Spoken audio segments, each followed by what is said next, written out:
All right, perfect. So today's discussion is going to be around employee drug use in the workplace. So just so that we kind of roll this out in a way that's relevant to us and what we do recently, and some of you may have seen it too. I saw on Facebook that somebody, I can't remember who, so forgive me for not remembering who posted this, had hired somebody, and relatively soon after this person was hired, they went to rehab. And it seemed like it was like within 2 weeks of them being hired, they went to rehab. And he posed the question, what should I do? What should I, should I hang on? Can I fire them? What's the deal? And I thought, it's a good question. So we started to talk about it a little bit on that posting, but we want to expand on that and kind of get your thoughts. I feel like more than a couple of us have had that situation and had to approach it in our own businesses. So it is really a difficult task. And so I wanted to invite you guys to have a conversation around that, but I'm going to give you a couple of statistics first. So we'll start to open this up. Looking this up from the Addiction Centers of America, they did a poll and found that 2.9, so almost 3% of workers admitted to be under the influence of something while they worked. So almost 3%, which I thought was kind of low, to be honest. 1 in 4 of men admitted to it, 1 in 5 women admitted to be under the influence of something, whether it's alcohol or illicit drugs at work. So 8.7% of the population has some sort of addiction currently. And this was from that same survey. So going forward and talking about this as a whole, I'd love to hear some of your experiences. I know we've had that situation. You have somebody who's on staff and maybe they've been doing a great job. Maybe they still do a great job, but you think they might be struggling with addiction. And I know this is going to vary from state to state as to how we're permitted to handle it or what we do. And how do we approach that on a personal level? How do you approach someone and say, this is what I'm thinking is going on?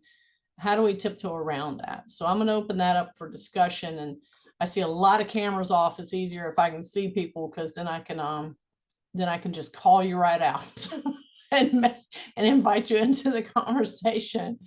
But since David was brave enough to turn his camera on, he's my first victim. David, let's talk about it a little bit.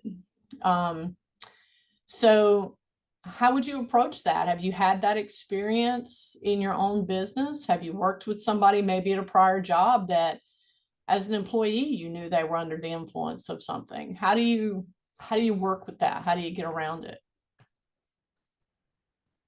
That's a good question. We do complete a drug and background screening when we hire. I've only owned our business for about 6 years now, and I have yet to run into an issue with a substance abuse problem. I know previously my mom and dad, who owned the business before me, they had several issues where they had one in particular that I remember and I kind of always dread, is they had somebody get into a car accident. Yes. And the insurance company required a drug test and they failed the drug test. So the employee had to be fired immediately. And obviously the liability on the company was there. Luckily, I don't think anything came of it other than firing the employee. But I mean, the risks and liabilities to us, taking on a lawsuit in that case, of course, I think the insurance company has to cover it. I believe so. I don't know. I think sometimes, and I would defer to somebody who's had that experience exactly. But I'm under the impression that if they can prove they were under the influence, they can disallow coverage. Does anybody have any insight into that? Have you been in that situation? I will say this, talking about accidents, one of the other statistics I found, it said drug and alcohol abuse in the workplace accounts for 65% of the accidents in the workplace in some related way. We too had an employee years ago that we suspected was under the influence of something. We didn't know just what, but we had tracking device on our vans. And one night we saw the van leave, start up. It was the kind that tell you, it would tell you when the engine is started, when it's idle, and etc., that kind of stuff. We saw an alert that the engine had started around 10 o'clock. And so we started paying attention. So why is he going out at 10 o'clock in my van? What's going on? And we followed it and tracked it on the GPS from our house. And it went to a gas station that was about 6 miles from where the guy lives.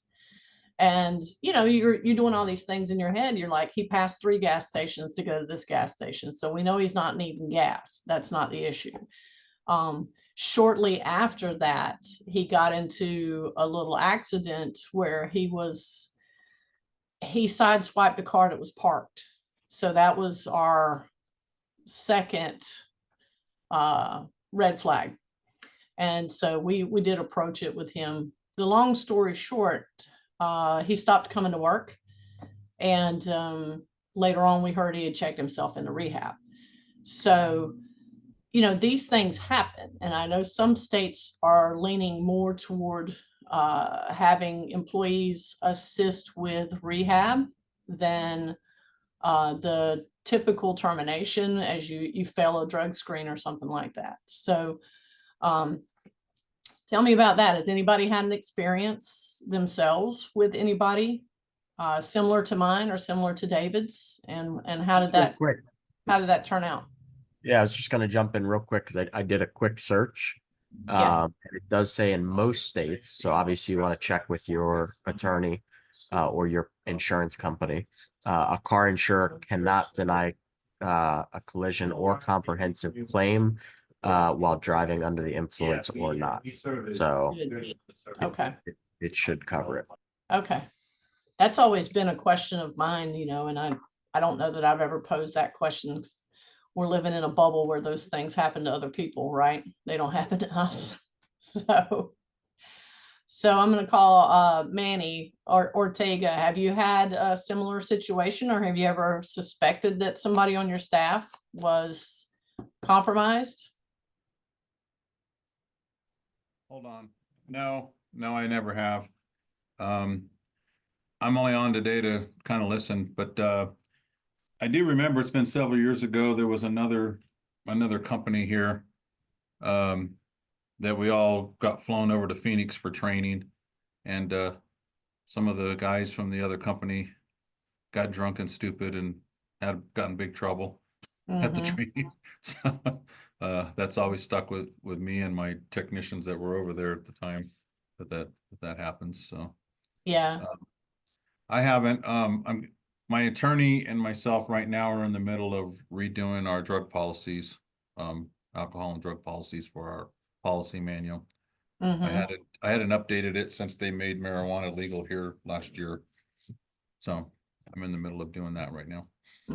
Well, that poses a good question as well. How many of us live in states where it's legal or areas where it's legal? You, David? Yeah, it's not legal here, but tell us what kind of complications has that made for your business, David? It certainly makes it more challenging to conduct conversations, to go through the hiring process. We do use, background and drug screening tests when we hire, and we also have them sign a form that says that we can, at any time, for any reason or no reason, have them go to another drug test. It's it puts the for any business in states like this, it puts us in a riskier situation for liability, because it kind of ties our hands a little bit more, and allows people to have a little less responsibility, personal responsibility, I think. Right. I've fortunately have not had any dramatic situations, which I can be pretty grateful for, because it could certainly be a big mess. I did have one that I thought was a drug situation, and I began conversations with him. This was prior to marijuana being legalized here. Mm-hmm. And what it turned out to be, at first he didn't understand what I was trying to describe to him, because I was trying to give him feedback as to what I was seeing. That his personality was changing a little bit, his attitude was changing, and not for the better. What it turned out to be actually was a blood sugar level issue that he knew nothing about.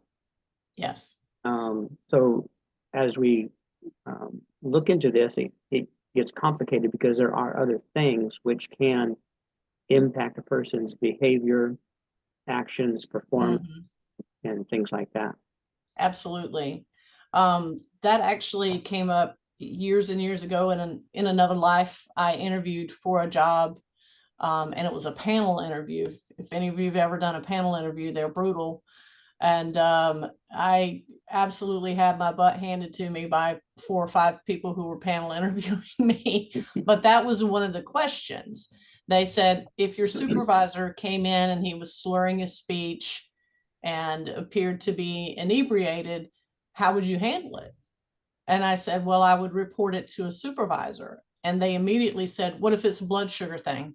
You've just ruined the man, and they go off. It's designed to be dramatic, to get you out of your, off balance. And, but that kind of thing never occurred to me, that there could be other things. Likewise, they could be responding to a prescription medication that may not be settling in just right as well. So how do we have those uncomfortable conversations when there are circumstances that we may not understand? Has anybody found, a way to handle that? Hopefully you haven't had to do it too much, but have you found a way that it's sort of helps with that situation?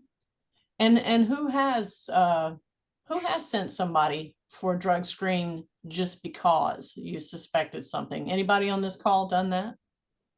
I'd love to hear how that came about. So it's quiet. These things are kind of a difficult thing, and they do cost money. For our industry, we're concerned enough when somebody who's completely sober and trained goes out and floods out a home.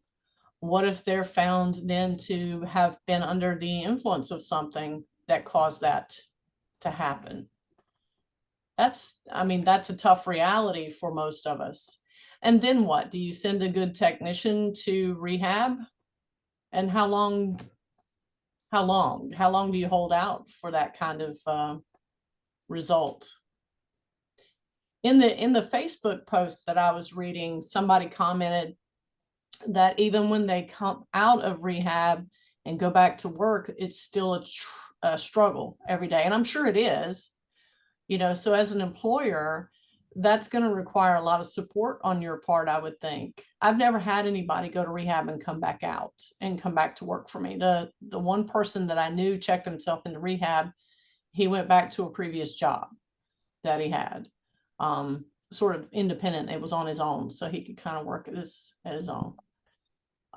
But he didn't come back to our place of work. I have had a guy fail his drug screen, and when I pulled his equipment out of his truck, I found pot in his truck. So that's uncomfortable as because I knew if it was in his truck, he was probably using it while he's working for me. So that's an uncomfortable thing for an owner, for a manager, for anybody to find. So, and at that point, I didn't have to go back to him. He'd already been dismissed. So, let's look at that for a moment and talk about what do we do when you find something on somebody by accident? Has anybody ever found something in a truck or, by accident because you were just there? Because I found a couple of things that gave me cause for question, I will say. Earlier on, I was a tech manager with with Sears, won't hide it. And we had a meeting in the branch where my manager and his manager were there. And there was a technician that was kind of suspected of drinking. We've had customer complaints on him that he was drinking on the job.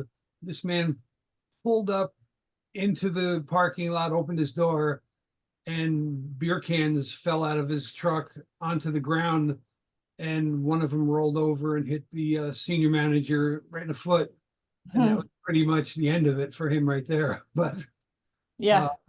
Yeah, they at that point they didn't, because it happened in Florida. They didn't have to give him all kinds of warnings and everything. They just let him go. We drove him home. Well, I guess there's no discussion if the beer can falls out of the truck and hits your boss, right? That's pretty hard to come back from, I For guess. sure. But I have had employees that I wondered if they were using alcohol on the job. I have had that. Not because so much of their behavior or that they were incapacitated, but I could smell it. Has it, you know what I mean? You could kind of smell it. And then I'm wondering, am I smelling that, or is that just, it goes back to the blood sugar thing. Am I picking up on something but reading it the wrong way? Are they not? Alcohol was the number one. Does that surprise anybody that alcohol is the number one abused workplace drug? Renee, we had a situation a few years ago where a gentleman at tech we suspected drinking. We could smell it occasionally, and he had anger problems. We'd have a nice conversation in the office, and we never knew if he was going to be explosive or be nice. And it was kind of like, what's going on with this guy, And Yeah. I'm just, managing the store, but my father is the owner. And so he said, and he's not at our store 24 hours a day. So he said, if you smell it again, you call me. And one morning I was like, yep, I smell it. And he came over here, picked him up, took him down to one of the local, quick ERs or whatever. And he said, I'm going to get you tested because I smell on your breath and it's against our policy. And, it's a danger to yourself and others. You're in my truck. You have my name on your truck. You have my name on your shirt. You're in somebody's home and they're going to smell it. So, you represent me, you represent all of us. And I went down there and did a test and it was positive. And he said, I'm sorry, I'm going to have to let you go. And that was that. I mean, he didn't argue. He knew, it wasn't like he was trying to defend himself. He knew what he was doing, It's been my experience most of the time when we've had that situation, and I can't say that I've had a lot of employees have that situation, but people who fail a screen, it's not a surprise to them. They never stand back and act shocked about it, But there are so many things that can incapacitate you. It doesn't have to be illicit drugs. It could be a regular prescription that you're taking. You're just not taking it properly. So there are all kinds of things that play into this. Even over-the-counter stuff can impair somebody if it's not taken properly. So, when you look at the big picture, we know we're starved in this industry for good quality technicians. How much are we willing to take? How much are we willing to put up with if the person's a producer, Are we willing to put up with him having a drinking problem as long as he doesn't drink at work? That's none of our business, right? Or maybe he's got a drug problem, but I've never had a problem with him at work. I can almost promise you your other employees know, even if you're not, if you just suspect, your other employees probably know what's going on. Because most of the time, there was another statistic that was higher. I don't have those numbers that said that they had worked with somebody that they knew was under the influence. So it's out there. I mean, we've all been around it. So do you fire immediately? Is it an automatic termination when you find out that somebody's definitely using something while they're working for you, or do you work with that person? What do you think? In our instance, it was brought to the attention of that individual a couple of times, written up for it. You had a verbal warning, you had a write up, and then it was like, if this happens again, this is what you can expect. So it wasn't like it was out of the blue, you got fired. You know, it was something that it happened a few times, and we said, hey, one more time and you're done, Right. So you gave him an opportunity to kind of get it together. And that was before we had a policy manual in place. Now, since then, we have more strict, it's in the policy manual. Like if Right. there's no gray area, it's in the black and white. You signed it when you got hired. It's your job to read it. You don't read it and you sign it, that's your fault. But it's in there. So Right. we have a little bit more leg to stand on now, I think, than we did back those years ago. Do you mind if I ask, do you screen when you hire? We do. We have to through +1 to be Yes. certified for warranty. Yeah. Gotcha. Okay. All right.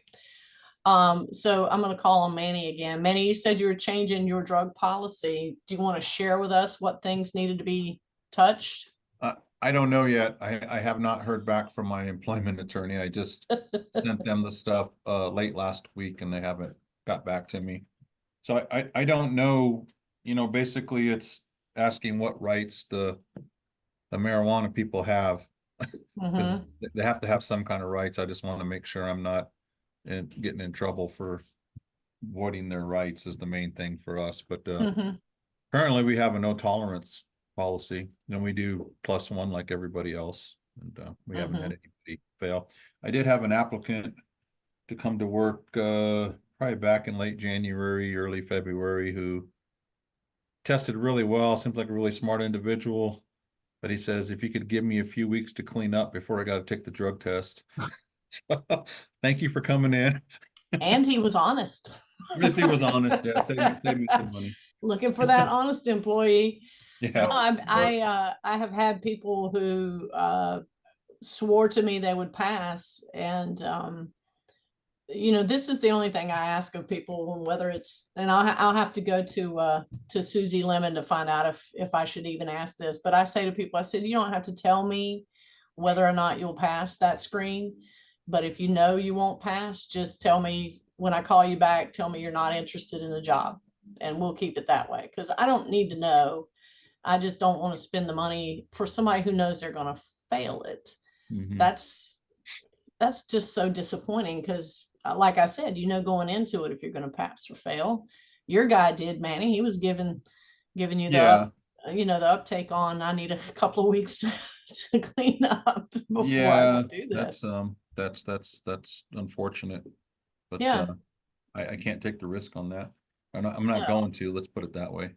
No, I mean, liability alone. So as I was saying earlier, our liability is high in this industry anyway. All you have to do is have something burst in somebody's kitchen and you're remodeling their house on your dime. And to find out that the person who did that repair was under the influence has got to absolutely be maddening. So I'm wondering, I know California laws, if they don't require, they heavily encourage employers now to assist with rehabilitation. Is anybody on the call today in that state, in California, where you would be able to elaborate on that a little bit or expand on it?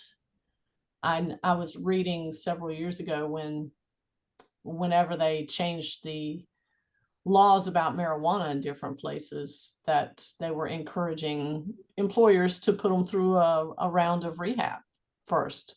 How do you guys feel about that? Would you put an employee through rehab if you had the occurrence in your company, or is it not worth the trouble?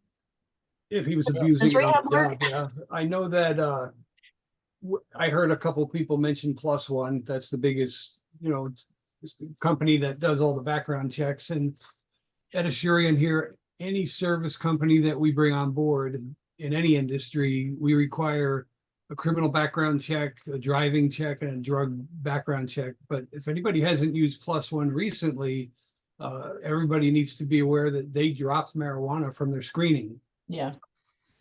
It's looked at like the same thing as drinking. I mean, we look at it like, if you want to go home at the end of the day and smoke marijuana, that's up to you. But like, we don't expect you to be drinking going into a customer's house. We certainly don't want you to go in there smoking either and having a customer telling us that they're smelling that. Same thing's going to happen. You know, you're going to get sent for a test, and if you fail the test, you're out of the network, and it's for at least for a year. Right. And I had heard believe that they dropped the marijuana, but the way I understand it was the manufacturers that they work for are the ones who allowed them to drop it. Yeah. The way I heard it. I And was going to bring that up next, but yeah, I understand it was New York State.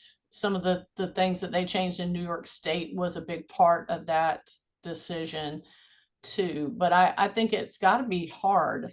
I look at the local you know, authorities, police and state troopers and things like that. And from county to county, if it varies, what do you do? I mean, they've got to be just pulling their hair out with some of this stuff, you know, because if where my husband's from, they have these little county and little townships in each one, and they can legalize it in one township, but not in the next.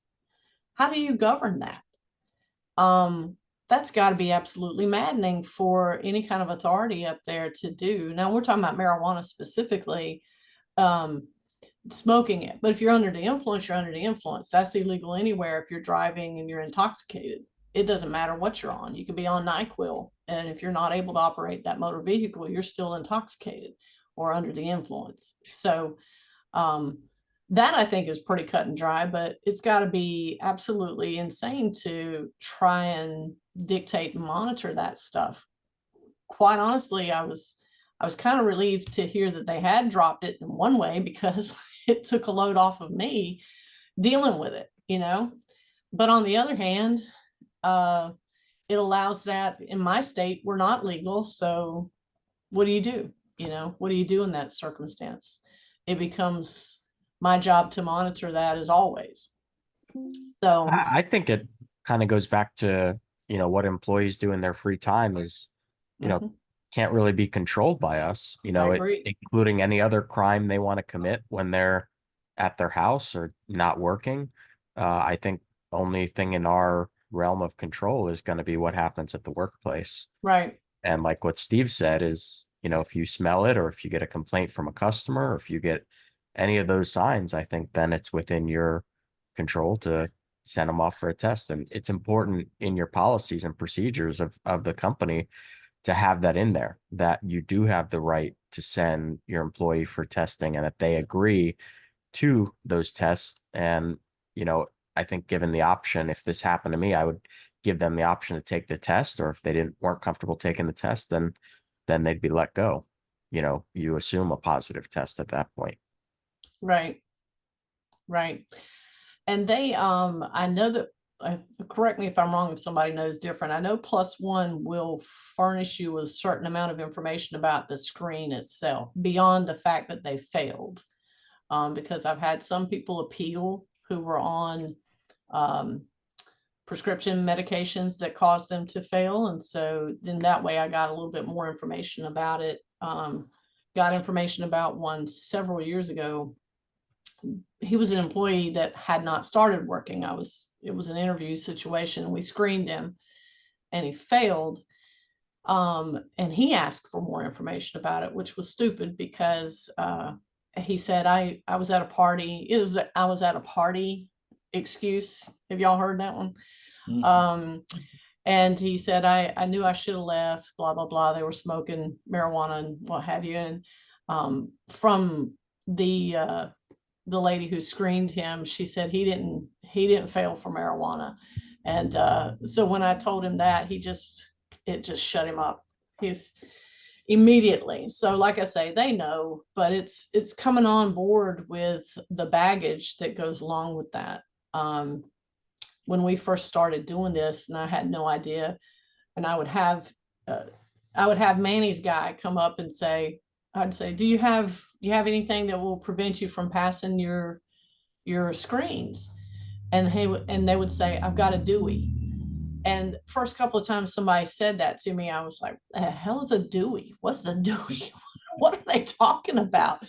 And then of course it dawned on me, but it just shocked me how many people came in my door knowing that they had, these kinds of things in their baggage and were going to apply for a job where they had to drive my vehicle, knowing that it's probably not going to allow them to do so.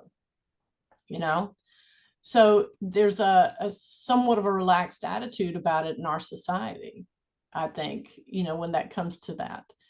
I wouldn't want anybody, of course, driving my truck drunk, but if they want to get drunk on the weekend, have at it. I'm like, I agree with David. I think there's only so much monitoring that we can do. But there again, if they come in hung over and can't perform their job, then that's a problem, So where do we draw that line? Where do we become involved, and where do we stay out of it? And if you're Well, I know protecting when image, people who are getting drunk on a regular basis, it starts to show after a little bit, doesn't it? Whenever we have like a company event or something, for go to a restaurant, I always put like a drink limit of 2 on everyone. That way they don't overindulge. Kind of try to make sure they have a driver to get home, those kind of things. Cause, I don't know. It's, I go to some of my wife's events for where she works in the medical field, and you'd be surprised of the people that go to those things and have plenty of drinks and then drive home. It just Right. makes me crazy to see that happening. Mm-hmm. Oh, they're no doctors, are they, Manny? I don't want to know. Yeah. My Yeah, doctor well, getting loaded before he does surgery in the morning. Yeah. That's terrible. Yeah. Really. So especially not on me. No. But yeah, can I get you to take a drug test before you do my surgery? Yeah. Real quick. Yeah. Yeah, But it seems to be well, it permeates all industries, but I feel it hit home when I know that I'm going into homes that are $1 million homes, and I want to know that the quality of service that we're providing is completely unencumbered by outside Yeah. sources. If we're going to make a mistake, please let it be an honest mistake and not because somebody was under the influence of something. That just kind of pours salt in the wound, doesn't it? When you have to yeah. file that insurance claim. Yeah. So a couple of my techs brought up when this became legal, that they've actually gone to homes to work, and they opened the front door and the smoke just rolls out. And I said, well, when that happens, make a note because we didn't know about it. And I actually went to a home myself, and it was a mother and her son, her teenage son, in there smoking. And it was full of smoke. Yeah. Keeping it in the family, were they? Yeah, keep it in the family. I got you. So So what is our experience with that? I mean, as far as we've all been to homes where the person was unable to make a decision, but for one reason or another, I've received phone calls from the cousin, the aunt, the sister, the brother, telling me that we shouldn't have done the repair because the brother was unable to make decisions for himself. In these situations where you go into homes where they're, under the influence of something, do you do the repair? Do you walk away? that's a what do you good do? point. That's a good point. Could they come back later and say I was under the influence and I would have never made that decision? If not, I don't Yeah. know. I've had it happen, but not for a substance abuse piece. I've actually had it happen twice, Yeah. 2 different people, where somebody else called me and said, he's not able to make decisions for himself. You shouldn't have done that repair. And all of a sudden we took advantage of somebody.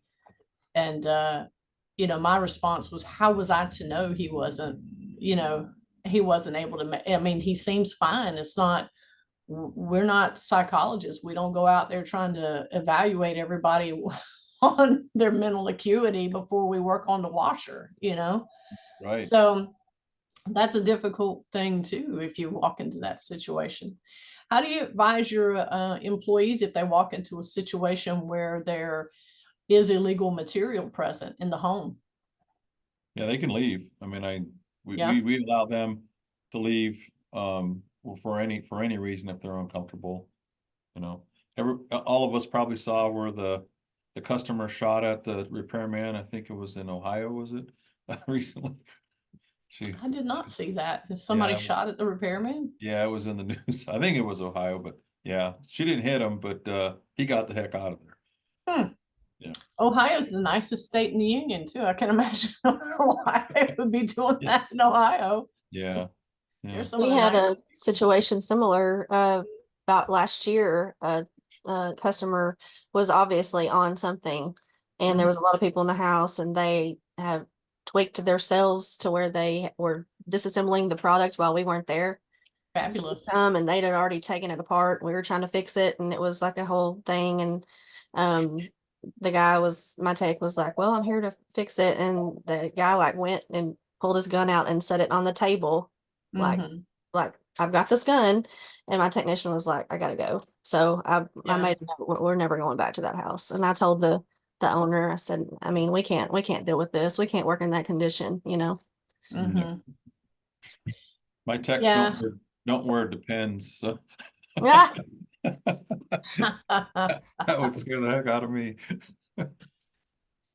I think if you do it long enough, you're gonna have a couple of stories about those sort of things. I know we've got a few that stand out, but you know, I've had situations where we were in those situations where you want to tell your tech to leave. I've told my techs to leave.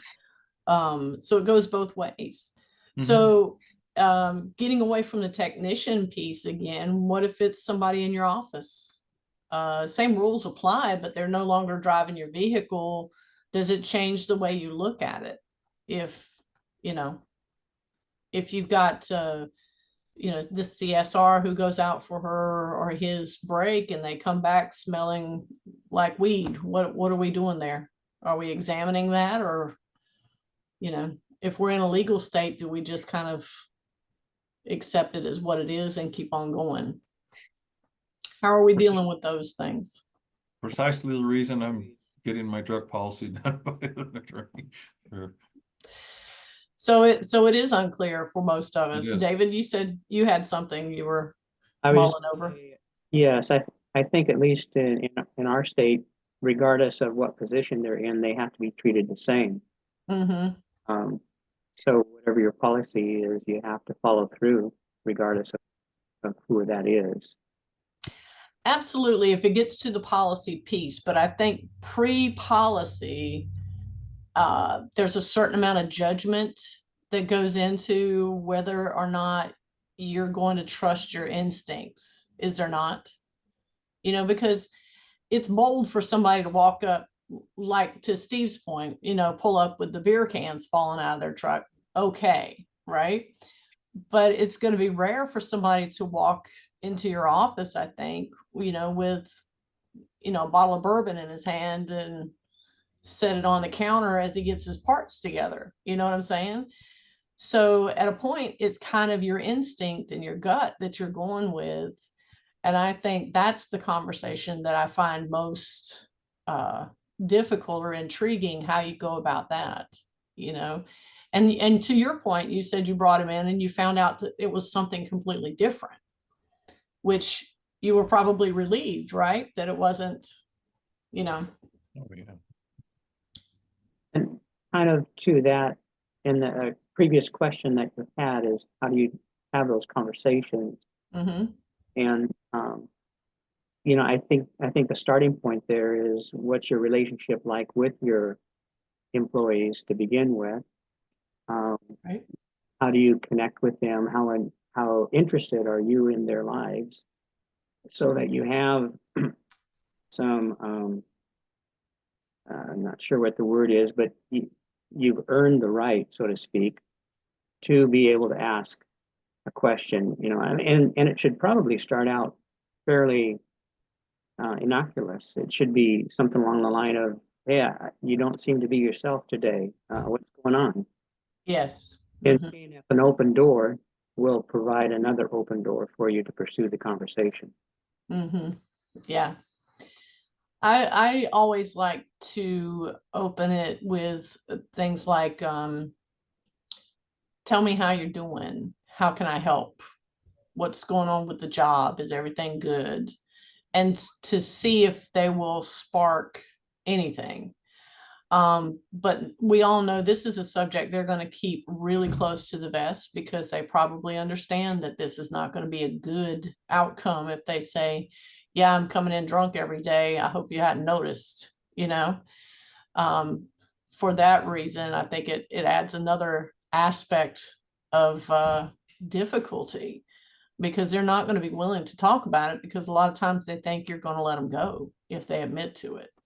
And it's not, in my book, you don't have to admit to it. If you can just tell me that you're struggling with something, we can fill in the blanks and probably get some help. I don't want to see any of my people go anywhere, because you invest a lot of money and time and energy in your staff, do we not?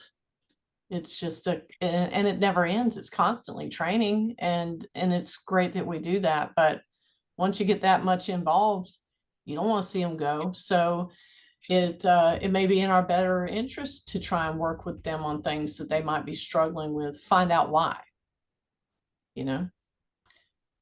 So this year at ASTE, I did a class in burnout, recognizing stress in the workplace and that kind of thing.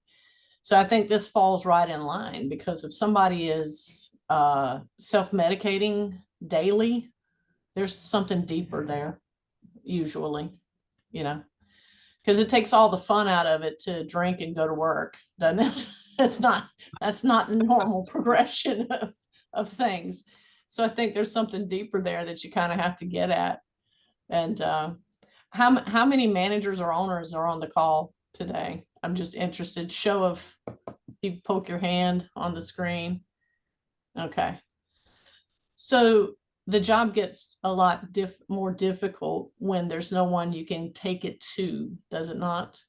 When the buck stops with you and you've got to figure out what to do.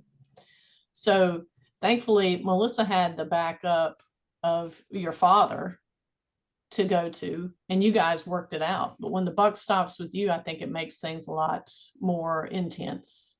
So in my experience, I didn't have the opportunity to even approach either one of these people, because one, by the time I found out it was because of a drug screen, should have known, I guess. But when they stay on the road so much, it's hard to recognize things. His performance was fine. I had hardly any issue with him whatsoever. So I was really taken aback whenever he failed his test.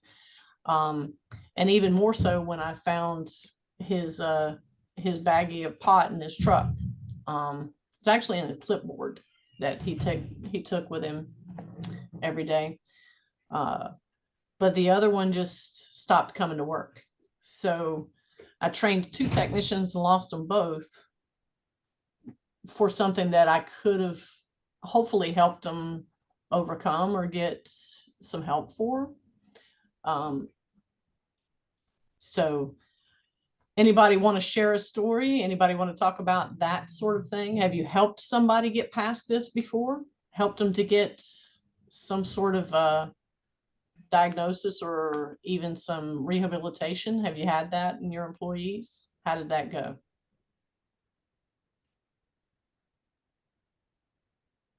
Good, we're blessed. Well, Renee, I've got a story on that too. Go ahead. And this was not me, but my grandfather, before he passed, we had a tech that was on like meth. And he said, hey, if you go to rehab, and when you get out, your job will be here. So he worked with them, and he went to rehab, and I mean, he might have even helped pay his stuff. My grandfather was so generous. I mean, he may have paid for everything. I don't know, but the guy came back and thrived and did well, and then ended up leaving us to go into business for himself. So I really feel like without my grandfather's support like that, he may not have done that. Right. But he's thrived, and his family's thrived, and that's a blessing. I don't know if Yeah, that's a great story Yeah. to relay. But it's at the end of the day, yes, it is about our bottom line and it's about our reputation, but there's also the human factor involved there that we can't ignore too. And I don't know about the rest of you, but I do. When I fire somebody, I question myself because I'm putting somebody in a situation where they have to start over. Or maybe they won't be able to pay the mortgage this month, or they're going to have to do without something. And from my point of view, I have to do it, but it still doesn't make it easy to think about that outcome, of the decision that you're making. So good for your grandfather for helping him and not just throwing in the towel and calling it a day. So I think it's easier when, and this is going to sound completely off board, but I think it's easier when it's a family member because you have the closeness of being able to go to the brother or the, cousin or whomever and saying, what's going on with you? There's a more of an honest relationship there. And I know a lot of us work with family. So I think we've got it in when we can do that because there's a comfort level that we are able to address. But when it's a employee, sometimes they just will close up on you and they won't give you anything. I've had employees who I knew were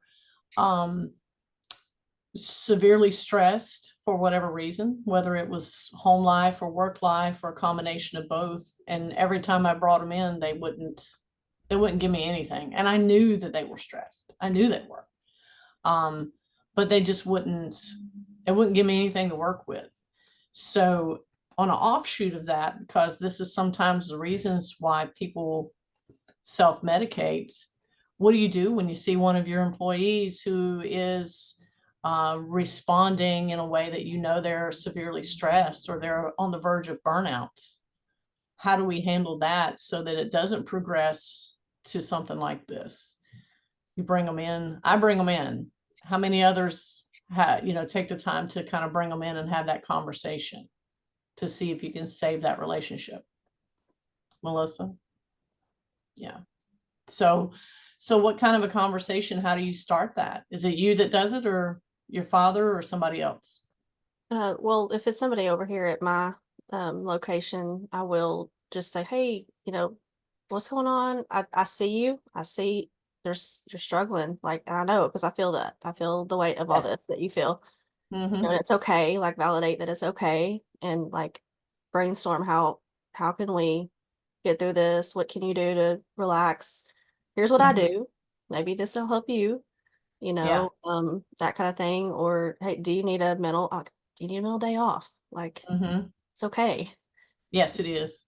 You won't get paid, that's fine. We don't have that paid stuff. If they have vacation, that's one thing. But if you just have mental day and you just can't handle it, just tell me that. You don't call in sick, just tell me. But I'm okay with that. I feel that too. Yeah. Well, it's good that you're open to that. I know it's difficult for a lot of employers to accept somebody calling in because they need a mental day. I know that's it's still kind of a new concept for a lot of industries right now, is to accept that. Misty, tell us what you guys, how do you handle it when you see an employee who's kind of heading south and you want to pull them back? You have that kind of situation. Yeah, I mean, we just had an employee recently that, had a lot going on at home. I think most everybody has stuff going on at home, but, you could tell that he was definitely struggling. We did some reduction of call counts to try and offset it. I feel that as a company in a whole, we're very empathetic and we really try and do our best to work with employees, whether it's maybe allowing somebody to come in a little bit later in the morning. Or maybe doing a reduction of a call count. We're very open to mental health. If somebody just needs to take a day off for their own mental health, we just ask that you give us an advance notice if possible. Mhm. Do you send people home? Do you elect? I don't think we've actually ever sent anybody home. I'm actually gonna call out on our service manager, Tim. He's on the call too. I don't think we've ever actually, have we brought anybody in and actually sent them home for the day? Well, nobody to my knowledge has been under the influence while working, so no, we haven't. Yeah, we haven't had that. I mean, we've had a situation to where, you know, one employee brings to our attention that they may have smelled alcohol on an employee. Right. Obviously bringing that person in and just addressing, you know, what the concern was, whether or not he was truly, I didn't send him home by any means, but it was more of a conversation we had at the end of his workday. Gotcha. But it wasn't anything, you know, if it was that concerning that I felt he was abbreviated, we would have just sent him home, so. Mhm. What about when it's before that, like a stress related thing? Have you sent people home because you could see that they were just, you know, they were just under too much? We've definitely, I have had some people in the office, not necessarily a tech one-on-one situation that I've had to do that with, but I've had people in the office Mhm. that, you could tell just weren't here when they were here. Yes. And so it's just best for, you know, just letting them know, just, you can go, you know, it's okay. We will handle things here at the office. You go home and do what you need to do, take the time that you need to take.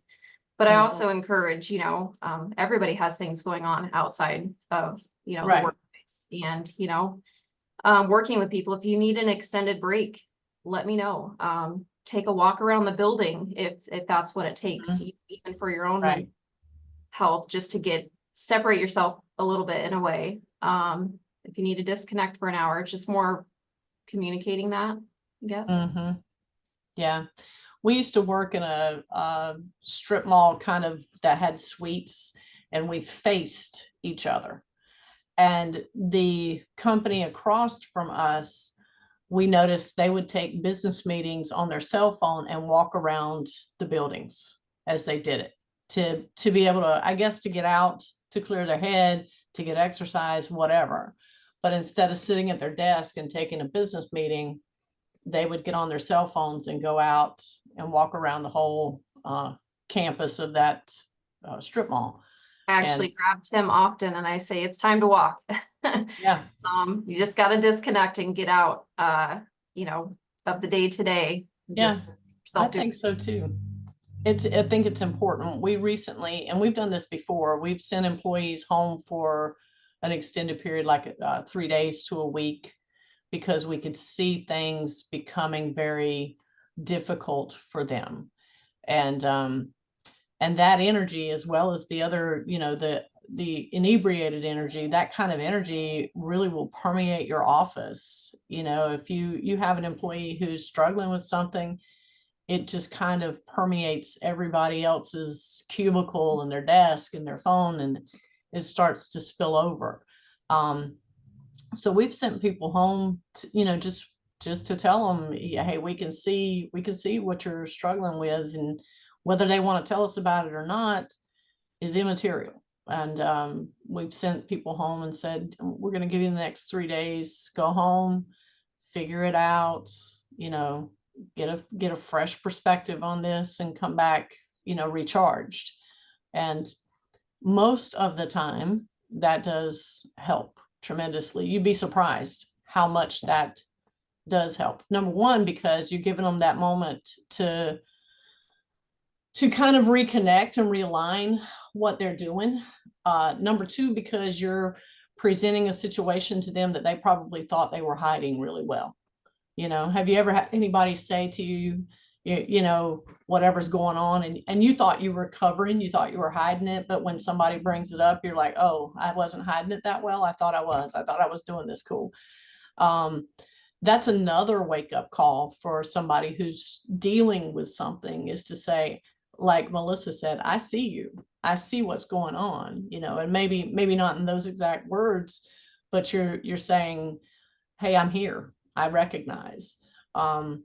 And three, because it gave them that moment where they could put all that stuff together and they knew that we cared enough to recognize it and to acknowledge it when they wouldn't, and to do something about it proactively.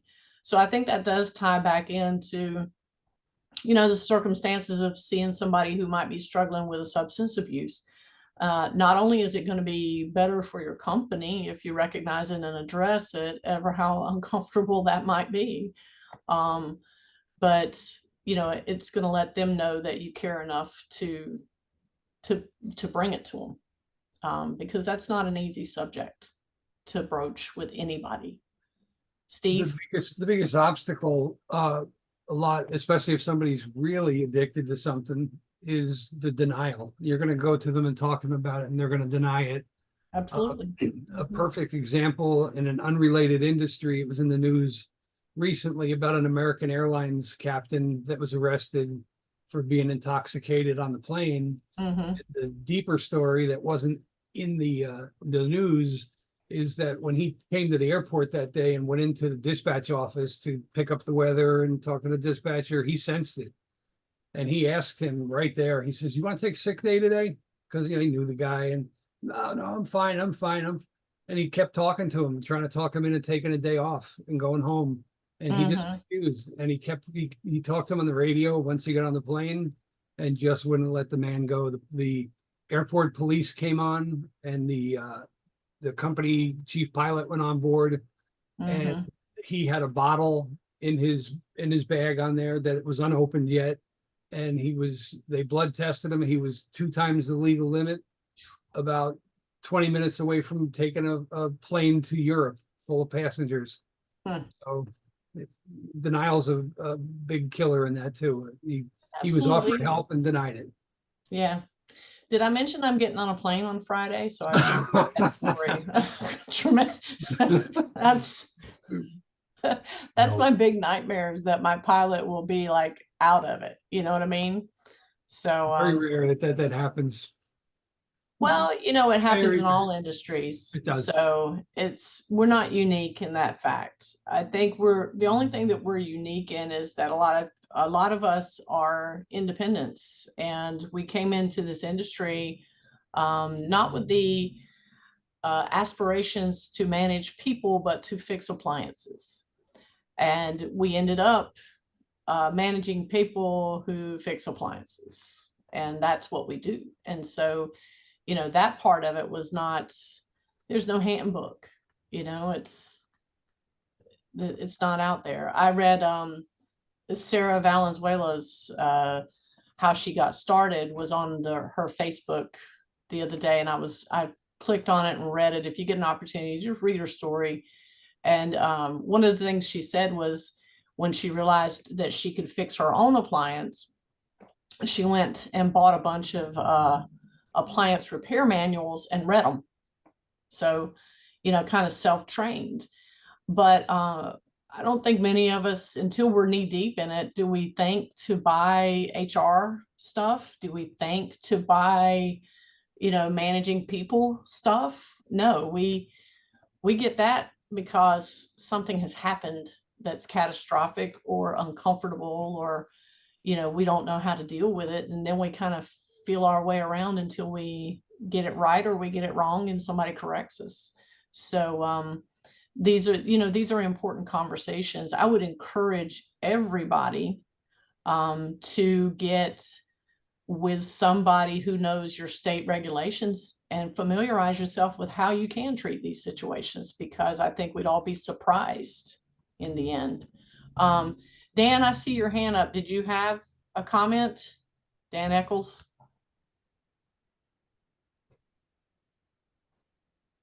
No comment. I'm not sure what happened there. Okay. You're just waving at everybody. That's I fine. guess I'm just waving at everybody. That's fine. But like I was saying, I would encourage everybody. I did a few years ago get with an HR professional company, and I retained them for just this kind of situation, so that I would have somebody to go to and inquire about things that I'm not well versed in, because things change. And I don't know about any of the rest of you. Nobody calls me and tells me when when regulations in my state change about HR, I'm trying to figure it out like most of you. So I would encourage everybody to try and figure out who in your area can assist you with those things when they arise, because they are uncomfortable and they are expensive. Look up some of the statistics sometimes when you have a moment on how much this kind of thing costs companies like ours. It's very, very expensive to entertain the idea of having somebody who is under the influence or is using something stay in your organization and work. So we're better off to try and figure out how we can help that person or move them to a place where they can help themselves. So I know we're coming up and we are at 5:01. I wanted to, anybody who has any other comments or any kind of add on, please, now is your opportunity before I thank everybody. Yeah, I think if anybody's been in this industry long enough, they've kind of ran across a lot of different situations, and unfortunately, there's not a solution that fits a solution that fits all the problems. So Right. I know we've all been through the gamut of things, and I guess just do the best we can day by day. So and be there for each other, I guess, is the main takeaway. And those employees that really need the extra help, and give them the support they need when we can offer that to them. So I really appreciate the conversation, though. I think this is good for all the managers and owners out there that handle employees, to your point, Renee, where we didn't necessarily go into looking to manage people that fixed appliances, but here we are. So Right. Thanks, Renee. Absolutely. You're welcome. James, I saw you poking your screen. Did you want to say something? Yeah, I was just gonna, you were talking about the HR component. Mm-hmm. There's a lot of payroll services, like for example, we're with Paylocity. So there's a major HR component that the payroll services, depending on who you're with, can provide that you can elect into. So they're not just payroll services, they're like HR department. Yes, exactly. So I just wanted to throw that out there, because if people are thinking in terms of payroll services, there's far more that rolls into that, and they're familiar with the individual state requirements and guidelines that you would want to adhere to. I was just throwing that out there when you were talking about the HR thing. That's a huge thing. And it keeps you out of a lot of legal hot water. For example, they'll do sexual harassment training every year. So for your entire staff, and you're compliant with federal guidelines. You wouldn't think to do that. Well, you're supposed to do that. And not many of us really think about it. We think, well, we're a small company, whatever, but no, these are Department of Labor requirements that those services, the payroll services, via their HR component, can inform you about and help you get done. That the tests are right there online. So I work for the city. I also work for the Park District. So, and I have to do it like 3 times. It's like ridiculous. And one doesn't cross over to the other, because they all have their own. Oh, well, we accept this test, and we don't accept that test. So, but anyway, I just wanted to throw that out as a convenient resource that you may already have available to you and you're not aware of. That's all. Yeah, absolutely. I agree. Thank you, James. And we do have the HR Susie Lemon. If you've been on these laundry rooms and some of the happy hours for very long, she did quite a few of those for us, and she runs an HR consulting firm out of Florida. She's who I go with. She's one of the sponsors for UASA, and I've found it quite reassuring when I was in territory where I didn't really know my way around, to have somebody give me some advice. It's comforting, if you will.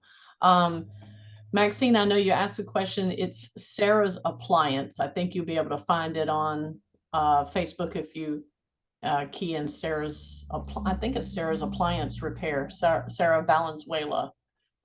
And yeah, I was reading Happen to know what state? Ooh, Manny? We can take it offline. I just tried Googling it and It's- came up it's with a New bunch of different Mexico. things and It's- That's what I it's- was thinking. I was thinking it's she New was near Mexico. you. So Yeah, it's yeah, New New Mexico. Mexico. New Mexico? Yeah. Okay, I'll look it Yeah, up. so give it a read. It was a link on there. And she just talks about how she got started in the industry. So, but anything else that you guys want to talk about before we get back to the world as we know it and those things that make us drink or don't, whichever. All right, guys, thank you so much for joining today. It was a good conversation. I appreciate all the input. And you'll forgive me for talking so much to get things started, but I hope you enjoyed it. I hope you got something out of it, at least if only to know that sometimes we need to brush up on our HR and know what we're dealing with before we get too far involved in it. So thank you all and have a great day. Thank Thank you, Renee. you. Great meeting. Bye. I was just going to tell everyone thank you. So, Oh, sorry. that's okay. We'll see everyone in 2 weeks at the next laundry room. Thanks, Sarah. Thank you. Good See ya. to see ya. Bye.